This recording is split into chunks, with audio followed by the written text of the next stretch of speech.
লক্ষ্মীর ভান্ডারের টাকা পাওয়ার কথা ছিল তার, সরকারি খাতায় তার নামে অনুমোদন হয়েছে অনুদান, কিন্তু সেই টাকা কখনো পৌঁছয়নি তার হাতে। অভিযোগ, বছরের পর বছর ধরে তার প্রাপ্য অর্থ জমা পড়েছে অন্য এক ব্যক্তির ব্যাংক অ্যাকাউন্টে।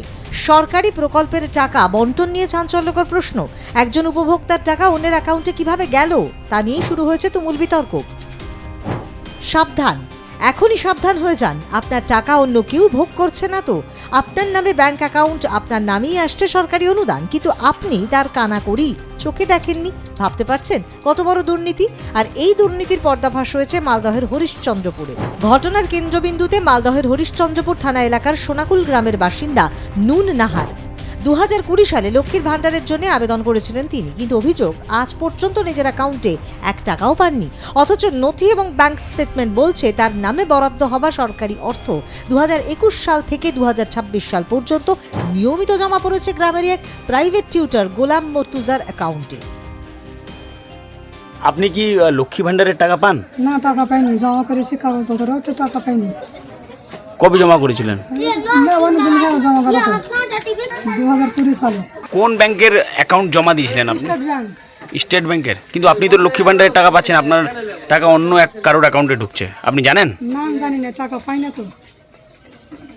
না, মানে আপনি জানেন যে আপনার টাকা অন্য কারোর অ্যাকাউন্টে ঢুকছে? আমি কেন বলবো? আপনি জানেন না? আপনি খোঁজ নিয়েছিলেন? আমি অত করে যাই না, দেখছিলে কি জানি, পাই না তো, পাই না তো, পাই না। মানে আপনি আর জিজ্ঞেসও করতে যাননি কোথাও? জিজ্ঞেস করবি, আমি তো টাকা পাই না, ভিডিওকে দেখতে পাই না। আমার টাকা আমাকে দেখ, এখন ফেরত দেখ, আমার কাছ থেকে নিয়ে আমাকে টাকা দেখ। নুন নাহারের দাবি, তিনি বারবার দুয়ার সরকার শিবিরে গিয়ে অভিযোগ জানিয়েছেন, কিন্তু বছরের পর বছর কেটে গেলেও মেলেনি কোনো সমাধান। ফলে সরকারি প্রকল্পের সুবিধা থেকে বঞ্চিত হয়েছেন তিনি। সবচেয়ে বড় প্রশ্ন, টানা 5 বছর ধরে অন্যের টাকা নিজের অ্যাকাউন্টে ঢুকলেও তিনি কিভাবে কিছুই জানতেন না, নাকি এর পেছনে রয়েছে আরও বড় কোনো রহস্য? টাকা যে ঢুকছে এটা আমি জানতাম না, আপনাদের মারফতে জানতে পেরেছি, যার ফলে আমি ব্যাংকে গিয়ে চেক করার পর দেখলাম যে না, ঢুকেছে। কিন্তু এই ঢোকা বা এই যে টাকা আসার পেছনে এটার কোনো আমার সম্পর্ক নেই। এটার জন্য আর আমি লক্ষ্মী ভান্ডার আমি একজন ছেলে পেতে পারি না, এটা আমিও জানি। আর কোনোদিন এটা দেখিনি, যেহেতু আমার ওটা ব্যাংকে, যে ব্যাংকে অ্যাকাউন্ট আছে সে ব্যাংকে ওটা আমার লোনের অ্যাকাউন্ট। যেহেতু আমার কাছে কোনো নোটিফিকেশান আসে না, প্রতি মাসে মাসে যেরকম কিস্তি হয় সেরকম আমি দিতে থাকি।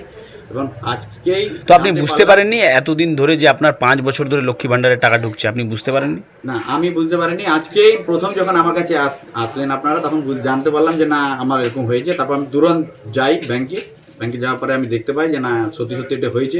কিন্তু এই টাকা আমার কোনো রকমের দরকার নেই, যদি প্রশাসনের যেহেতু টাকা বা সরকার দিয়েছে ওর টাকা আমি দিয়ে দেবো। আমি ছোট্টখাটো একটা টিউশন পড়িয়ে আমার জীবিকা নির্বাহ করি, সরকারের টাকা আমি সরকারের টাকা রিটার্ন দিয়ে দেবো। এই টাকা আমার লাগবে না, যেহেতু আমার এই টাকা প্রাপ্য না, আর আমার লাগবেও না। আমার যে টিউশন পড়িয়ে চালাচ্ছি, আমি এখন বেকার অবস্থাতে আছি, টিউশন পড়িয়ে আমার তো আপনার অ্যাকাউন্টের যেগুলো তথ্য কিভাবে গেল ওদের কাছে, যারা অ্যাকাউন্টে, আপনার অ্যাকাউন্টে তো টাকা ঢুকছে, তো কিভাবে পেলো আপনার তথ্যটা? এটা আমি দাদা বলতে পারবো না কিভাবে গেছে বা কিভাবে এলো, যেহেতু আমার ওই ট্রানজ্যাকশানে কোনো নোটিফিকেশন আসে না আমার মোবাইলে, বা আমরা যে লেনদেন হয় শুধুমাত্র লোনের টাকা আমি পে করি প্রতি মাসে মাসে ইএমআইটা, এইটুকুই করি। বাকি আমার কাছে কোনো নোটিফিকেশান আসে না বা কোনো রকম ইনফরমেশন আমার মোবাইল SMS এর মাধ্যমেও আসে না। দুর্নীতির অভিযোগ ঘিরে উত্তাল মালদহের হরিশ্চন্দ্রপুর। একজনের প্রাপ্য সরকারি অনুদান টানা 5 বছর ধরে ঢুকছে অন্য একজনের ব্যাংক অ্যাকাউন্টে। এই ঘটনাকে সামনে এনেছে বিজেপি।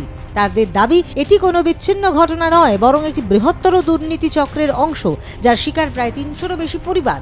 বিজেপি নেতা ওম প্রকাশ ঘোষের দাবি, শুধু লক্ষ্মীর ভান্ডার নয়, গাছ লাগানো প্রকল্প, ইন্দিরা আবাস যোজনা সহ একাধিক সরকারি প্রকল্পে দুর্নীতির পাহাড় জমেছে।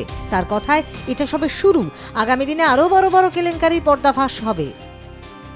লক্ষ্মী ভান্ডারের টাকা, যে টাকাগুলো মহিলাদের পাওয়ার যোগ্য, সেই টাকা দেখছি পুরুষদের অ্যাকাউন্টে গেছে।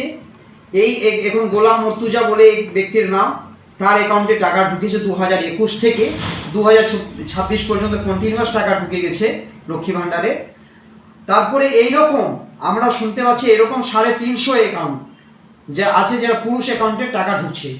কিন্তু এটা ঠিক আমরা প্রশাসনের দৃষ্টিতে নিয়ে যাব, ওদের সামনে নিয়ে গিয়ে এটা কি তদন্ত করে দেখবে আসল ব্যাপারটা কি আছে। এর ব্যাপারে আমরা ব্লক বিডিও সাহেবকেও জানাবো, প্লাস আইসিকেও জানাবো, এটার জন্য তো সঠিকভাবে নিরপেক্ষভাবে যেন তদন্ত করে মানুষের সামনে নিয়ে আসা হয়। লক্ষ্মী ভান্ডারের মতো কলা গাছের বাগান, ওখানে কোটি কোটি টাকা তছরূপ হয়েছে, সেগুলোও তদন্ত করে দেখবো। আমরা প্রশাসনকে জানাবো, বিডিও সাহেবকে জানাবো, এরকম গাছপালার নাম করে টেন্ডার করে কোটি কোটি টাকা এরা তছরূপ করেছে, আদৌ কোনো কলা বাগান হয়নি। হরিশ্চন্দ্রপুরের তৃণমূল বিধায়ক মতিবুর রহমান জানান, এই ধরনের অন্যায় কোনোভাবেই মেনে নেওয়া হবে না। তদন্ত করে দোষীদের বিরুদ্ধে কঠোর ব্যবস্থা নিতে হবে। শুধু তাই নয়, তাঁর ইঙ্গিত আরও তাৎপর্যপূর্ণ। তিনি আশঙ্কা প্রকাশ করেন, এই ঘটনার সঙ্গে স্থানীয় প্রশাসনের কিছু অংশ এবং পূর্বতন এমএলএ তাজমুল হোসেন ঘনিষ্ঠ মহল এবং হরিশ্চন্দ্রপুর বিডিওর যোগ থাকতে পারে। ফলে রাজনৈতিক চাপানোতর আরও তীব্র হয়েছে। যে लेडीज का पैसा जेंट्स का अकाउंट में घुस रहा है तो ठीक नहीं है। ये जो पहले जो यहाँ का वीडियो था, जो भी था मेरे को आइडिया नहीं है, जो भी यहाँ एमएलए था, ये लोग का मिला भगत है, सब मिल की करा है। मेरा हिसाब से ये लोग मिलजुल की करा है।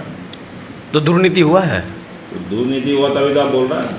दुर्नीति नहीं होता तो लेडीज़ का पैसा जेंट्स का खाते में गुजरा तो दुर्नीति तो हुआ है। तो ये सरकार का गलती नहीं है, ये सरकार का गलती नहीं है। सरकार का गलती ये होता है सरकार का यहाँ का इसलिए एमएलए करा है, यहाँ का एमएलए, यहाँ का बीडीओ, यहाँ का जो भी आपका जो भी यहाँ का आदमी है, वो लोग का जिम्मेदारी था। এখন হরিশ্চন্দ্রপুর জুড়ে একটাই প্রশ্ন ঘুরছে, এ কি শুধুই প্রশাসনিক গাফিলতি, নাকি সরকারি প্রকল্প লুটের সংগঠিত চক্র? তদন্তের দাবিতে সরব বিরোধীরা, আর সাধারণ মানুষের মনে বাড়ছে উদ্বেগ। নুন নাহারের অভিযোগকে ঘিরে যে প্রশ্ন উঠছে তা শুধুমাত্র একজন উপভোক্তার বঞ্চনার অভিযোগেই সীমাবদ্ধ নেই। সরকারি প্রকল্পের অর্থ বন্টন ব্যবস্থায় স্বচ্ছতা এবং নিরাপত্তা নিয়েই তৈরি হয়েছে বড়সড় সংশয়। 5 বছর ধরে একজনের প্রাপ্য টাকা অন্যের অ্যাকাউন্টে যাওয়ার অভিযোগ সামনে আসতেই প্রশাসনিক নজরদারি, তথ্য যাচাই এবং সরকারি প্রকল্প বাস্তবায়নের প্রক্রিয়া নিয়ে উঠছে একের পর এক প্রশ্ন। এখন সকলের নজর সিআইডি তদন্তের দিকে, কারণ এই অভিযোগের সত্যতা প্রমাণিত হলে তা শুধুমাত্র একটা ভুল নয়, বরং সরকারি অর্থ বন্টন ব্যবস্থার বড়সড় ফাঁকফোকরেরই ইঙ্গিত। মালদা থেকে বিশ্বজিৎ মণ্ডলের রিপোর্ট, আর প্লাস নিউজ।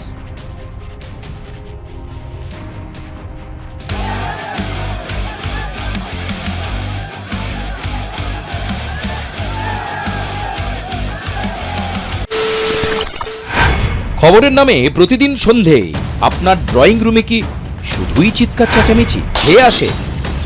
বিতর্কের নামে চলে গালাগালি আর কাদা ছোড়াছুড়ি।